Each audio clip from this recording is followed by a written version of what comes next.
Students, welcome to Matthews in Maxis. நம்ம பார்க்க போது டிஎன்பிசி குரூப் 4 மற்றும் செகண்டரி கிரேட் டீச்சர் நியமன தேர்வுகளுக்கு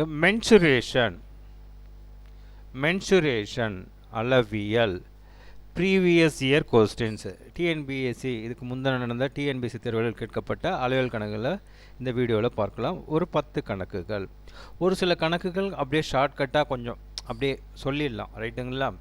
ஒரு அசம்ஷனில் இப்படி தான் வரும் அப்படின்றத சொல்லலாம். அதுவும் கரெக்டாக போட்டிங்கன்னா ஒரு மார்க்கு உறுதி. ஓகேவா? சரி.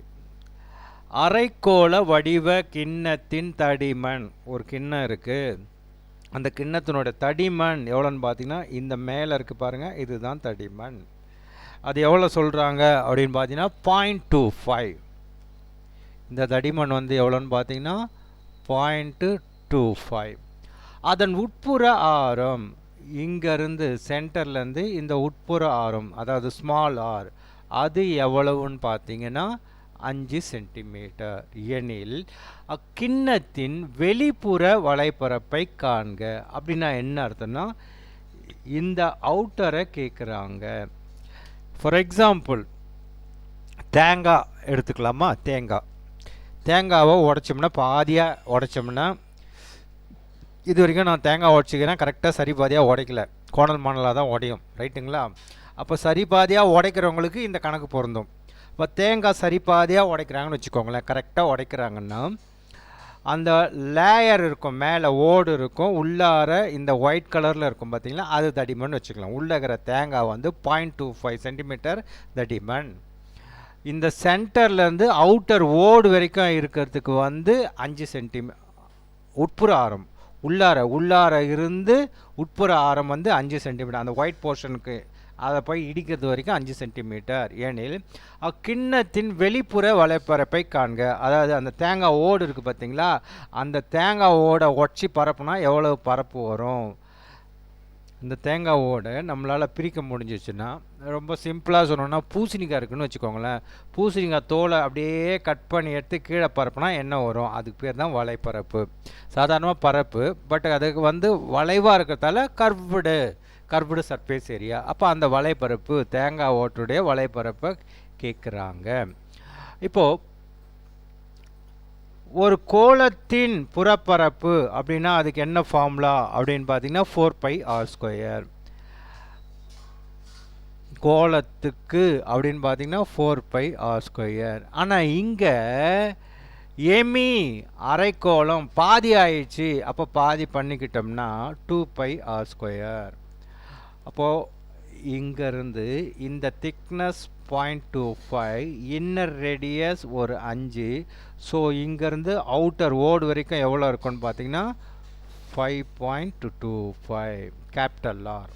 அப்போ தர்ஃபோர் ஃபார்முலாவில் சப்ஸ்டியூட் பண்ணோம்னா 2πr², அதுதான் ஃபார்முலா. அரைக்கோள வடிவத்தின் கர்வ்டு சர்ஃபேஸ் ஏரியா, வெளிப்புற வலைப்பரப்பு அப்படின்போது 2, பையோட வேல்யூ 22/7, ஆர் எவ்வளோன்னு பார்த்தீங்கன்னா 5.25.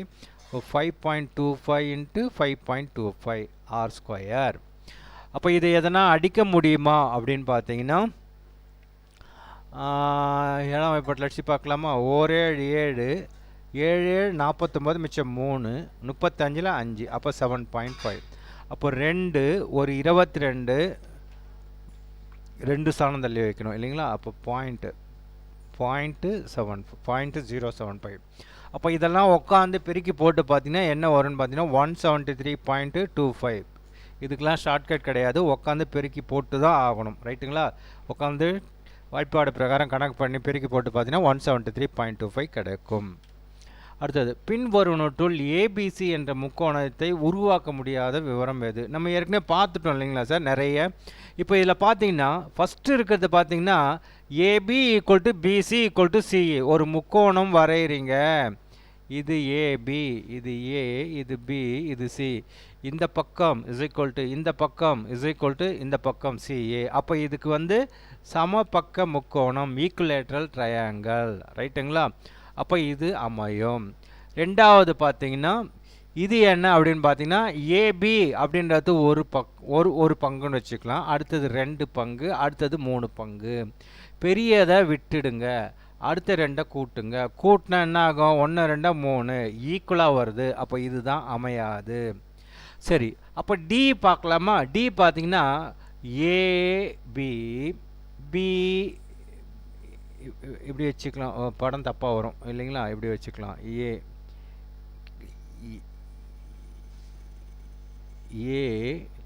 இந்த இடத்துல பி, இந்த இடத்துல சி.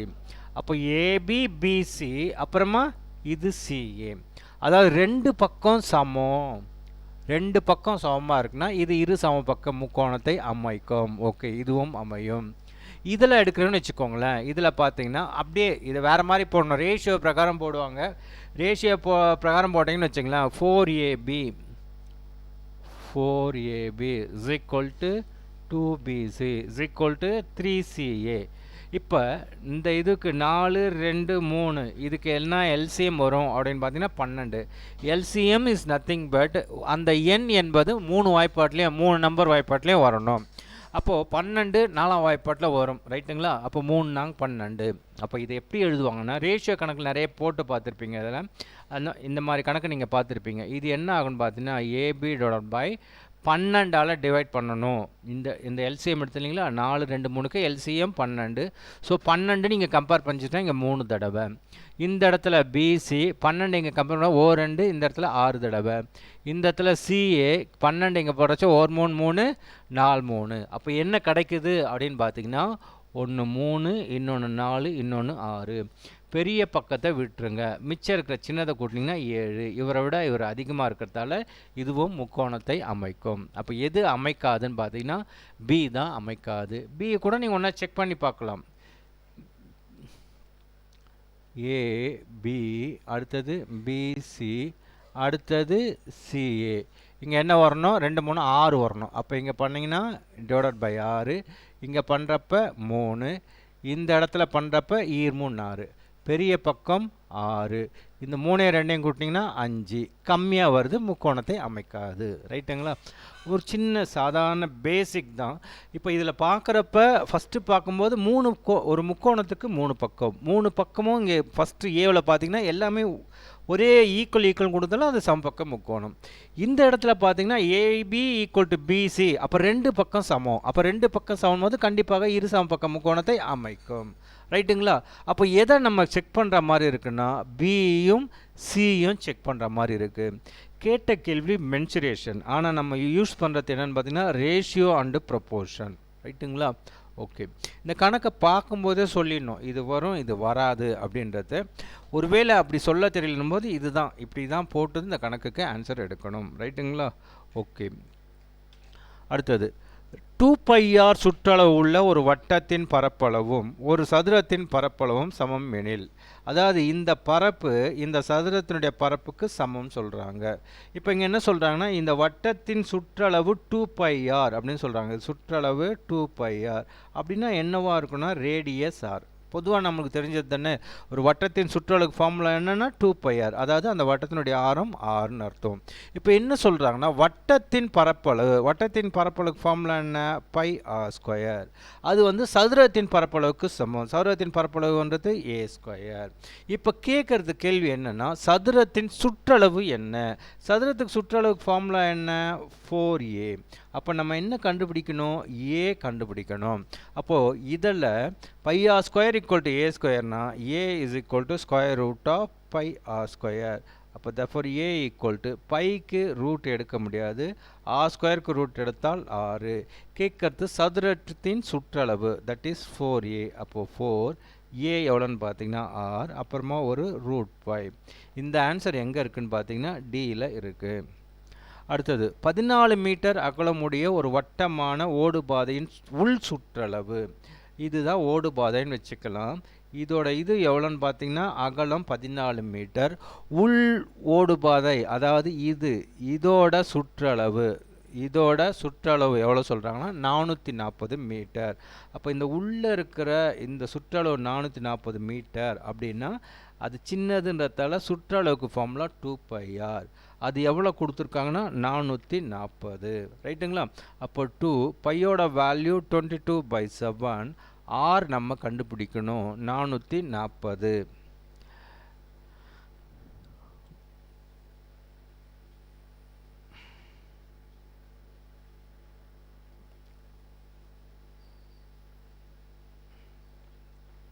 இதில் பையன் போட்டு பார்த்தோம்னா அந்த 11ஓட மல்டிபிள்ஸில் எதனா வருதான்னா உட்காந்து செக் பண்ணிட்டு இருக்கணும் இல்லைங்களா. ஒரு ஷார்ட்கட்டு ட்ரிக்கு 153 25 5 3 8 8 1 9 இது 7 அவுட்டு.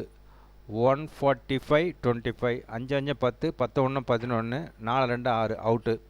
அடுத்தது 163 25 5 6 11 இங்கே பார்த்தீங்கன்னா 163 25 5 3 8 8 1 9 6 2 8 வரல அவுட்டு. இப்போ இதை பார்த்தீங்கன்னா 5 3 8 8 1 9 2 7 9 வருது. அப்போது ஆன்சர் இஸ் பி. ஒரு ஷார்ட்கட் ட்ரிக்கு அவ்வளோதான். ரைட்டுங்களா. ஓகே. அப்போ கணக்கு போடணுன்னு இந்த இடத்துல அவசியம் இல்லை. இப்போது இந்த இது கூட பையோட வேல்யூ 22/7 கண்டிஷன் கொடுத்துருந்தால் மட்டுமே இந்த ஷார்ட்கட்டு. ரைட்டுங்களா. இப்போ இந்த கணக்கில் பார்த்தீங்கன்னா பையோட வேல்யூ 22/7 அவன் கொடுத்துருந்தால் இந்த கண்டிஷன் டேக்குன்னு கொடுத்துருக்கான் பார்த்தீங்களா. இப்படி இருந்தால் மட்டுமே 11ஓட மல்டிபிள்ஸில் எந்த நம்பர் இருக்கோ ஒரு ஆன்சரு. இதே சில கணக்கில் நீங்கள் பார்த்தீங்கன்னா பை ஈக்குவல் டு 3.14 கொடுத்துருப்பாங்க. அப்போ அதுக்கு இந்த 11ஆம் வாய்ப்பாட்டில் வரக்கூடிய எண்ணெய் ஆன்சராக வராது. ரைட்டுங்களா. கொஞ்சம் அது புரிஞ்சு வச்சுக்கோங்க, அது தெரிஞ்சுக்கோங்க. ஓகே. இப்போ இந்த இடத்துல இது வந்து 14. இந்த உள்வட்டப்பாதனுடைய அகலம் எவ்வளோன்னு பார்த்தீங்கன்னா 14. இந்த சுற்றளவு அது எவ்வளோன்னு பார்த்தீங்கன்னா 440. கலரை மாற்றிக்கலாம். அப்போது 2πr = 440. அவன் கேட்குற அடுத்து என்னன்னு பார்த்தீங்கன்னா வெளிவட்டம் இந்த ரேடியஸ் எவ்வளவு, இந்த ரேடியஸ் எவ்வளவு அப்படின்னு கேட்குறான். அப்போ உள்வட்டத்தினுடைய ஆரம் தெரிஞ்சாதான் அது கூட இந்த ஓடு பாதனுடைய அகலம் 14 உள்வட்டத்தின் ஆரத்து கூட இந்த எக்ஸ்ட்ரா அந்த ஓடு பாதனுடைய 14 கூட்டினா வெளிவட்ட ஆரம் கிடச்சிடும். அப்போ இந்த கணக்குக்கு நான் நிறைய தடவை சொல்லியிருக்கேன், ஆர் என்பது 7 மடங்கில் வரக்கூடியதாக இருக்கும் ஆன்சர். அப்படி பார்த்தீங்கன்னா 80 டி ஆன்சர் வராது, 7ஆம் வாய்ப்பாட்டில் வராது. 85 7ஆம் வாய்ப்பாட்டில் வராது. 84 7ஆம் வாய்ப்பாட்டில் வரும். ரைட்டுங்களா. 12 7 70 17 70. அப்போ 2 ஆப்ஷன் இருக்கிறதால இந்த இடத்துல நீங்கள் கணக்கு போட்டு தான் ஆகணும். ரைட்டுங்களா. ரேடியஸ் என்பது 7 மடங்காக தான் இருக்கும் 99%. அப்படி பார்த்தீங்கன்னா 2 ஆன்சர் வரதால கணக்கு போட்டுறது புத்திசாலித்தனம். இப்போ இதில் பார்த்தீங்கன்னா 2 22 44 இது 10. அப்போ therefore r = எவ்வளோ கிடைக்குதுன்னு பார்த்தீங்கன்னா 70. 70 ஆன்சரில் சீல இருக்குன்னு டக்குன்னு அடிச்சிடாதீங்க. அவன் கேட்கறது என்னன்னா வெளிவட்டத்தின் ஆரம். அப்போது உள்வட்டத்தினுடைய சுற்றளவு 440ன்றதால இந்த சின்ன ஆரம் நம்மளுக்கு 70ன்னு கிடைக்குது. கேட்கறது வெளிவட்ட ஆரம் அப்படின்றதால உள்ளே இருக்கிற 70, இந்த பாதையோட அகலம் 14. அப்போ 70 + 14 84 metre. B is the answer. அடுத்தது 88 கிலோமீட்டர் தொலைவு செல்வதற்கு ஒரு சக்கரம் 1000 சுற்றுக்கள் எடுத்துக்கொள்கிறது. அச்சக்கரத்தின் ஆரம் காண்க. நான் என்ன சொன்னேன், ரேடியஸ்ன்னு கேட்டால் 7ஓட மடங்கில் தான் ஆன்சர் இருக்கணும். அது பிரகாரம் பார்த்திங்கன்னா டி மட்டும்தான் இருக்குது. அவரை அடிச்சுட்டு வந்துடலாம். இது யார் அடிச்சுட்டு வந்துடலாம்னா எனக்கு கணக்கே போட தெரியலன்றவங்க அடிச்சுட்டு வந்துடலாம். கணக்கு போட தெரியுன்றவங்க போட்டு கன்ஃபார்ம் பண்ணிக்கோங்க. கரெக்டு தான், 14 தான் அப்படின்னு ஆணி அடிச்சா மாதிரி சொல்ல தெரியணும். ரைட்டுங்களா. ஓகே. இப்போ எவ்வளோ தூரம் அந்த வீல் சுற்றுது அப்படின்னா 88 கிலோமீட்டர். 88 கிலோமீட்டர்.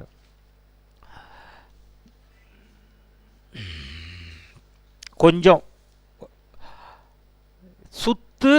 ஒரு வட்டம் சுற்றுது, வீல் சுற்றுது அப்படின்னா அதுக்கு ஃபார்முலா 2πr. எவ்வளோ தூரம் போகுதாம், 88 கிலோமீட்டர் போகிறதாம். அப்படின்னா ஆன்சர்லாம் பார்த்தீங்கன்னா மீட்டரில் கொடுத்துருப்பாங்க. நமக்கு கிலோமீட்டர் கொடுத்துருக்கான். கிலோமீட்டர் மீட்டராக கன்வர்ஷன் பண்ணோன்னா × 1000.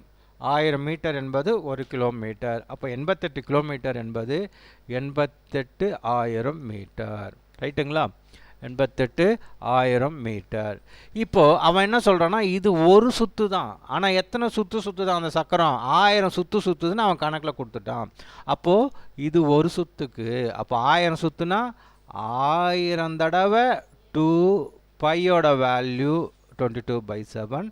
r = 88 கிலோமீட்டரை 88,000 மீட்டர் மாற்றியாச்சு. இந்த 1000 இந்த 1000 2 22 44, அதாவது 1 44, இது 2 தடவை. therefore r = 7 இங்கே போச்சுன்னா 7 2 14 மீட்டர். ரைட்டுங்களா. ஓகே. ஒரு மகிழுந்தின் சக்கரம் 66 மீட்டர் தொலைவு கிடைக்க 20 சுற்றுகள் சுற்றினால் அச்சக்கரத்தின் இங்கே என்ன கேட்குறாங்க? விட்டம் கேட்குறாங்க. இந்த கணக்கில் ஆரம் கேட்டான், இந்த கணக்கில் விட்டம் கேட்குறான். ஆரம்னா 6, விட்டம்னா டபுள் 6. ஒரு வட்டத்தில் பாதி விட்டம், வட்டத்தில் பாதி விட்டம், விட்டத்தில் பாதி ஆரம். அப்போ விட்டம்னு கேட்குறாங்கன்னா 2r கண்டுபிடிச்சா போதும். அப்போது இதுக்கு முந்தின போட்ட கணக்கே தான், அதே தான் ஃபார்முலா. அப்போ ஃபார்முலா எவ்வளோன்னு ஃபார்முலா சுற்றளவுன்னும் போது 2πr. எவ்வளோ தூரமா? 66 மீட்டரா. இந்த இடத்துல கன்வர்ஷன்லாம் தேவையே இல்லை, அவனே அப்படியே மீட்டராக கொடுத்துட்டான். இப்போ இது ஒரு சுற்று, அவன் எவ்வளோ சொல்கிறான்? 20 சுற்று. அப்போ 20 தடவை. அப்போ 20 2 பையோட வேல்யூ 22/7. இங்கே எவ்வளோ? Into 6 is equal to 66. நான் என்ன சொன்னேன்? 7ஆம் வாய்ப்பாட்டில் வர்றது. 7ஆம் வாய்ப்பாட்டில் 5 105. நல்லாவே தெரியுது. ஏ இஸ் த ஆன்சர். முடிஞ்சு போச்சு. ரைட்டுங்களா? வேறு எதுவுமே வராது. 15 105. ஏ இஸ் த ஆன்சர். சரி, இதை எப்படி கேன்சல் பண்ணலாம் அப்படின்னு பார்த்தீங்கன்னா, ஒரு தடவை இவர் எவ்வளோ ஆகும்னு பார்த்தீங்கன்னா 3 தடவை. இது எவ்வளோன்னு பார்த்தீங்கன்னா 10 தடவை. இவர் எவ்வளோன்னு பார்த்தீங்கன்னா 1.5. ரைட்டுங்களா? அடுத்தது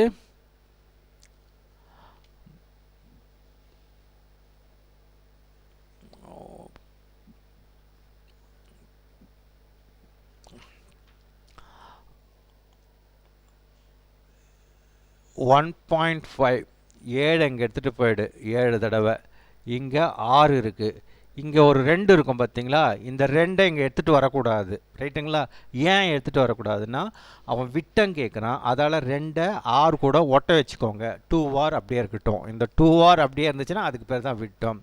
மிச்சம் இருக்கிறது 10 இங்கே பெருக்குது. ஸோ இந்த சைடு வந்தால் டிவைடன் ஆகும். 7 15 105. 7 15 105.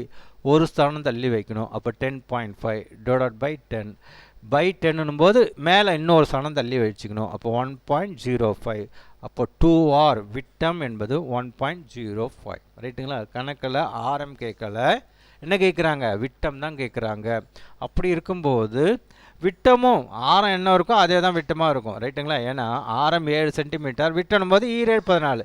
இதுவும் 7ஆம் வாய்ப்பாட்டில் வரும், இதுவும் 7ஆம் வாய்ப்பாட்டில் வரும். ரைட்டுங்களா? அது பிரகாரம் ஏ கணக்கே போட தெரியலவங்க ஏ ஆன்சர்னு போட்டு போயின்னு இருக்கலாம். 7ஆம் வாய்ப்பாட்டில் வர நம்பர் என்னவோ அதுதான் இருக்கும். அடுத்தது, ஒரு சரிவகத்தின் உயரம் மற்றும் பரப்பு முறையே 12 சென்டிமீட்டர் மற்றும் 102 சென்டிமீட்டர் ஸ்கொயர். அந்த சரிவகத்தின் ஒரு இணைப்பக்கத்தின் நீளம் 8 சென்டிமீட்டர் எனில் மற்றொரு இணைப்பக்கத்தின் நீளம் என்ன? இப்போது இது 8ன்னு வச்சுக்கலாம். இது 8. இன்னொன்று கேள்வி கேட்குறாங்க. இதோட ஹைட்டு கொடுத்துருக்கான். எவ்வளோ கொடுத்துருக்கான்? ஹைட் 12. ரைட்டுங்களா? அப்போது இந்த சரிவகம் அப்படின்னும் போது ஒரு சைடை ஏன்னு வச்சுப்பாங்க, இன்னொரு சைடை பின்னு வச்சுப்பாங்க. இப்போ பரப்புக்கு என்ன ஃபார்முலா அப்படின்னு பார்த்தீங்கன்னா of A plus B into H. அப்போது இந்த பரப்பு அவன் எவ்வளோ கொடுத்துருக்கான்னா 102ன்னு கொடுத்துருக்கான். கணக்கில் 102ன்னு கொடுத்துருக்கான். அப்போ சப்ஸ்டியூட் பண்ணிங்கன்னா ஆஃப் ஒரு பக்கம் எனக்கு தெரியும் 8, இன்னொரு பக்கம் தெரியாது பி. ஹெச் எவ்வளோன்னு பார்த்தீங்கன்னா ஒரு ஹைட் 12ன்னு கொடுத்துருக்காங்க. இது 102. எப்படி கேன்சல் பண்ணலாம் அப்படின்னு பார்த்தீங்கன்னா, ஓரன் 2 இது 6, ஓரார் 6, இந்த இடத்துல 7 17. அப்போ therefore 8 + b is equal to 17. 8 இங்கே வந்துச்சுன்னா -8. தேர்ஃபோர் b equal to 17 8 போச்சுன்னா 9. அப்போது b is the answer. அதாவது இன்னொரு சைடு 9ஆக இருக்கும். ஓகேவா? சரி. அடுத்தது, ஒரு செவ்வகத்தின் மூலை விட்டம் 17 சென்டிமீட்டர். இந்த மூலை விட்டம் 17 சென்டிமீட்டர் எனில் அதன் சுற்றளவு 46 சென்டிமீட்டராகவும் இருப்பின் அதன் பரப்பளவு என்ன? இது என்னென்னா, இந்த இடத்துல எப்போ ஒரு ஸ்கொயர் கொடுக்குறாங்க, ஒரு செவ்வகம் கொடுக்குறாங்க அப்படின்னாலே கண்டிப்பாக டயகனல் இருக்கும். டயகனல் இருந்துச்சுன்னா அது கண்டிப்பாக இந்த செங்கோண முக்கோணத்தை உருவாக்கும். அப்போது ஒரு மூளை விட்டோன்னு எந்த இடத்துல கணக்கு கொடுத்தானா, ஒரு சதுரமாக இருக்கட்டும் ஒரு செவ்வகமாக இருக்கட்டும், மூளை விட்டோன்னு கொடுத்தானா உங்கள் மூளை எங்கே போனோம்? பித்தாகரஸ் ட்ரிப்ளெட்டை ஏதாவது சாட்டிஸ்ஃபை பண்ணுமான்னு போகணும். 99% பித்தாகரஸ் ட்ரிப்ளெட்டை டேலி ஆகிற மாதிரி தான் கொடுப்பாங்க. அப்போது ஒரு மூளை விட்டம் 17ன்னு வந்துச்சுன்னா அப்போ 17ன்ற மாதிரி ஏன்னா ஒரு செங்கோண முக்கோணத்தில் பெரிய பக்கம் எது? கர்ணம் தான் பெரிய பக்கம். அப்போ 17ன்ற மாதிரி 5, 13, 25, 17 இங்கே வருது. அப்போ தர்ஃபோர் இந்த பித்தாகரஸ் ட்ரிப்ளெட் என்னது? 8, 15, 17. அப்போது இந்த 17 என்பது தான் மூலை விட்டம். அதாவது இந்த இடத்துல 90 டிகிரி கலர் மாற்றிக்கலாம். கலர் மாற்றிக்கிட்டோம். இந்த 90 டிகிரிக்கு எதிர்க்கிறதுக்கு தான் மூலை விட்டம். 17ன்னு கொடுத்துட்டான்னா உங்களுக்கு ஆட்டோமேட்டிக்காக என்னன்னு சொல்லணும்? இது வந்து 8, இது வந்து 15 அப்படின்னு சொல்ல தெரியணும். பிகாஸ் 8, 15, 17 என்பது ஒரு பித்தாகரஸ் ட்ரிப்ளெட். அப்போ 8 தெரிஞ்சு போச்சு, 15 தெரிஞ்சு போச்சு. அவன் என்ன கேள்வி கேட்கறது என்னன்னு பார்த்தீங்கன்னா பரப்பளவு. இந்த செவ்வகத்தின் பரப்பளவு. செவ்வகத்தின் பரப்பளவு ஃபார்முலா என்ன? நீளம் இன்ட்டு அகலம். நீளம் வந்து 15, அகலம் வந்து 8. 8, 15, 120. So A is the answer. இந்த இடத்துல ஷார்ட்கட் ட்ரிக்கு அப்படின்றது என்னென்னா இது கணக்காக போடணும். மூலை விட்டம் வந்து 17. சுற்றளவு என்பது 2 தடவை L + B = 46ன்னு கணக்கு பார்த்தீங்கன்னா அல்ஜிப்ரிக் எக்ஸ்பிரஷனில் போகும். லீனியர் ஈக்குவேஷனை வச்சு கணக்கு போட்டு இதை சால்வ் பண்ணணும். ரைட்டுங்களா? அல்ஜிப்ரிக் எக்ஸ்பிரஷன் போகும். x + y, x × y, x² + y² கதெல்லாம் போகும். அப்போ அந்த கதையெல்லாம் அவாய்ட் பண்ணணும். உங்களுக்கு எது தெரியணும்? விஷயம் தெரியணும். எந்த விஷயம் தெரியணும்? பித்தாகரஸ் ட்ரிப்ளெட்ன்றது தெரியணும். நான் ஏற்கனவே கூட ஒரு வீடியோவில் சொன்னேன். இந்த பித்தாகரஸ் ட்ரிப்ளெட்டை எப்படி ஞாபகம் வச்சதுன்னு இப்போவும் சொன்னேன். இதுக்குன்னு ஒரு வீடியோவும் போட்டு வச்சுருக்கேன். ரைட்டுங்களா? போய் பாருங்கள். ரீசெண்டாக பார்த்துருந்தா ஓகே, இல்லைனா புதுசாக பார்க்குறீங்க, இப்போ தான் இந்த சேனல் வீடியோ பார்க்குறீங்கன்னா பித்தாகரஸ் ட்ரிப்ளெட்டை எப்படி ஞாபகம் வச்சுக்கிறதுன்றது 2 இதுக்குன்னு ஸ்பெஷலாக தனியாக ஒரு வீடியோ இருக்கும். ஏற்கனவே நடத்தும் போதே சொன்ன வீடியோவும் இருக்கும். ரைட்டுங்களா? ஸோ அது தெரிஞ்சதுன்னா இந்த கணக்கெலாம் ஈஸி. உட்காந்து எக்ஸ்ன்னு வச்சுக்கோ, ஒய்ன்னு வச்சுக்கோ, இவரன்னு வச்சுக்கோ, அவரன்னு வச்சுக்கோன்னு கணக்கு போடாமல் டைரெக்டாக போட்டு வந்து நேர்ந்துடலாம். அடுத்தது, ஒரு விளையாட்டு திடல் செங்கோண முக்கோணம் வடிவில் உள்ளது. இந்த இடத்துல இருக்குது. ரைட்டுங்களா? செங்கோணத்தை தாங்கும் பக்கங்கள். எது செங்கோணம்? இந்த மாதிரி டா மாதிரி இருக்கணும். கேபிட்டல் எல், தமிழில் டா அந்த மாதிரி இருந்துச்சுன்னா அந்த இடம்தான் 90 டிகிரி. என்ன சார் கலர் மாறலையா? இதுதான் 90 டிகிரி. இந்த செங்கோணத்தை தாங்கும். இந்த 90 டிகிரியை தாங்கிறது எதுன்னு பார்த்தீங்கன்னா இதுவும் இதுவும். இந்த பக்கமும் இந்த பக்கமும். அப்போ இந்த பக்கம் எவ்வளோன்னு பார்த்தீங்கன்னா 50, இந்த பக்கம் எவ்வளோன்னு பார்த்தீங்கன்னா 80. கேட்குறது என்னென்னா இந்த திடலுக்கு இந்த ரோஸ் கலர் பெயிண்ட் அடிக்கணுமா? அப்போது ஒரு ஸ்கொயர் மீட்டருக்கு 5 ரூபான்னா இந்த ஃபுல்லாக அந்த ரோஸ் கலர் பெயிண்ட் அடிக்கிறதுக்கு எவ்வளோ ஆகும்? அப்போது பெயிண்ட் அடிக்கணும், தண்ணி ஊற்றணும், அதாவது பெயிண்ட் அடிக்கணும் அப்படின்னு வர்ணம் பூசணும், பெயிண்ட் அடிக்கணும்னு சொன்னாலே என்னது? அது பரப்பளவு. ஒருவேளை வேலி அமைக்கணும் அப்படின்னு சொன்னால் அதுக்கு பேர் சுற்றளவு. ரைட்டுங்களா? அப்போ இந்த இடத்துல செங்கோண முக்கோணத்துக்கு ஃபார்முலா என்னன்னு பார்த்தீங்கன்னா ½ BH. அப்போ ½ B எவ்வளோன்னு பார்த்தீங்கன்னா 50, H எவ்வளோன்னு பார்த்தீங்கன்னா 80. இதுதான் பரப்பு. இந்த பரப்புக்கு ஒரு சதுர மீட்டருக்கு 5 ரூபானது அப்படியே டைரெக்டாக 5ன்னு போட்டுக்கலாம். இதை கண்டுபிடிச்சி இன்ட்டு 5ன்றதை விட அப்படியே டைரெக்டாக இன்ட்டு 5. இப்போ இது ஒரு தடவை, இது எவ்வளோன்னு பார்த்தீங்கன்னா 40 தடவை. 5 200, 2 5 10, ஆல்ரெடி ஒரு 3 0, 10,000 ரூபாய் ஆகும். அடுத்தது, அரை வட்ட வடிவிலான புல்வெளி ஒன்றின் விட்டம். இந்த விட்டம் எவ்வளோவா? 70 மீட்டராம். அப்போ ஆரம் என்னவா இருக்கணும்? இதெல்லாம் பாதி. அப்போ 35. ஆரம் வந்து 35. அப்புறமா சுற்றுவேலி அமைக்க போகிறாங்க. இதுக்கு இங்கேருந்து போய் இங்கேருந்து இப்போ தான் சொன்னேன் இல்லைங்களா? சுற்றுவேலி அமைக்க. வெளி அமைக்கனா சுற்றளவு அப்படின்னா 1 மீட்டருக்கு 12 ரூபாய் ஆகும்னா இந்த இந்த இந்த பச்சை கலரில் இருக்கிற இந்த பார்க்குக்கு, இந்த அரை வட்ட வடிவிலான இந்த புல்வெளிக்கு, பார்க்கா புல்வெளியா சார்? புல்வெளி, கிராஸ் பிளாட். அப்போ இந்த புல்வெளிக்கு இந்த சுற்றளவு இப்படி சுற்றி வேலி அமைக்கிறதுக்கு 1 மீட்டருக்கு 12 ரூபானா அப்போ இது ஃபுல்லாக அமைக்கிறதுக்கு எவ்வளோ ஆகும்னு கேட்குறாங்க.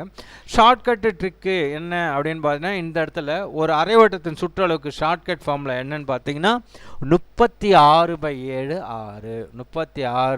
36/7 இன்ட்டு 6. அப்போது 36/7. ரேடியஸ் எவ்வளோன்னு பார்த்தீங்கன்னா 35 இன்ட்டு 1 மீட்டருக்கு 12 தான் டைரெக்டாக அப்படியே 12ன்னு போட்டுக்கலாம். ஒரு தடவை, இது 5 தடவை. 12 60, 0 6 36 21, 2160 ரூபாய் ஆகும். So C is the answer. ரைட்டுங்களா? ஓகே, அதாவது ஒரு 10 கணக்கு போட்டாச்சு. இன்னும் ஒரு 10 கணக்கு அடுத்த வீடியோவில் பார்க்கலாம். தேங்க்யூ ஃபார் வாட்சிங்.